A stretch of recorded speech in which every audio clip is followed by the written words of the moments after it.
குமரி மாவட்டம் நித்திரவிளை அருகே ஓய்வு பெற்ற மின்வாரிய ஊழியர் தம்பிராஜ் என்பவர் நெகிழிக்கு மாற்றாக தென்னை சிரட்டை கொண்டு வீட்டு உபயோகப் பொருட்கள், வண்ண விளக்குகள் உள்ளிட்ட அலங்கார பொருட்களை செய்து அசத்தி வருகிறார். இவற்றை அப்பகுதி மக்கள் தங்கள் வீட்டு தேவைகளுக்கு வாங்கிச் செல்வது தனக்கு உற்சாகத்தையும் மன நிம்மதியையும் கொடுத்து வருவதோடு ஊக்கத்தையும் ஏற்படுத்தியுள்ளதாகவும் தெரிவித்துள்ளார்.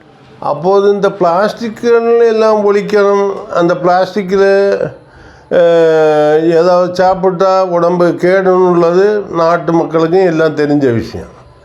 அப்போது ஒரு கொட்டாங்குச்சி சிரட்டை எடுத்து ஒரு சின்ன கப்பு செய்து, அந்த கப்பு இல்லை டீ குடிக்கலாம், தண்ணி குடிக்கலாம்.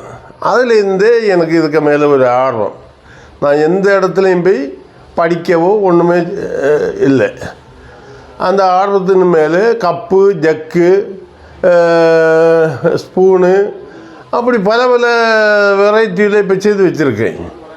அது மட்டும் இல்லாமல் அந்த சாமி படங்களை வச்சு அதுவும் கம்ப்ளீட்டும் சிரட்டையினால் லைட்டும் கொடுத்து அப்படி செய்திருக்கேன்.